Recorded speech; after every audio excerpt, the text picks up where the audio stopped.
I start by introducing myself and I confirm that I have the right patient in front of me.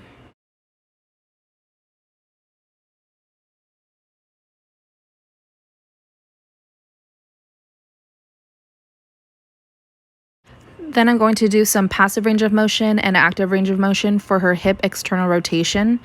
I grab a towel and I put that towel under her knee.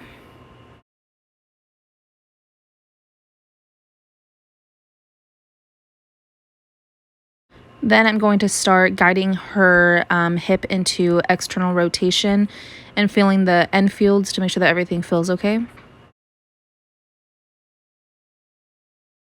After doing the passive range of motion, I'll have her do the motion herself into active range of motion.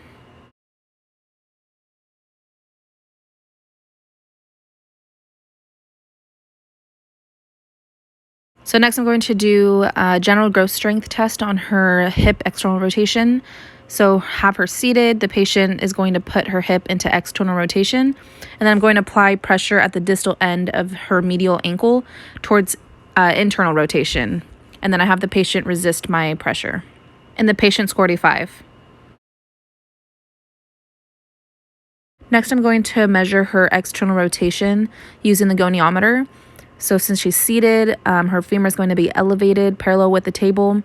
The stationary is going to be perpendicular to the floor. The fulcrum is going to be at the anterior patella. The movable is going to follow the anterior midline of the tibia. And after I measured it, she had 30 degrees of hip external rotation, which is in the normal range. Next, I'm going to do the muscle length of her piriformis.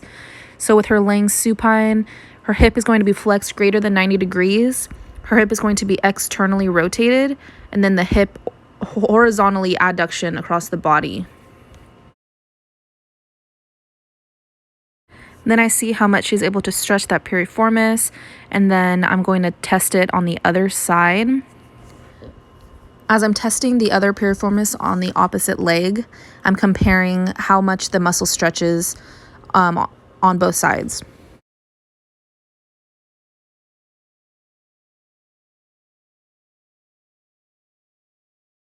Next, I'm going to be doing a manual muscle test on her hip external rotators.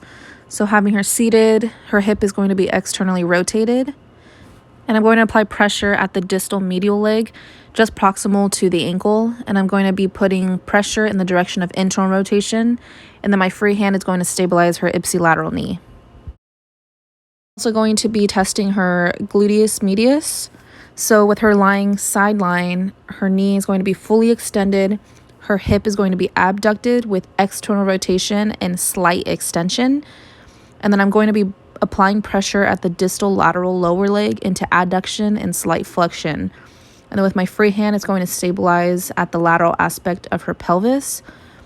And both manual muscle tests, she scored a 5. Next, I'm going to be doing a special test called the log roll. So with her lying supine, I'm basically going to roll her leg into maximal external rotation by medial to lateral force through her thigh. And this is assessing for iliofemoral ligament laxity. All of the findings were normal for this special test.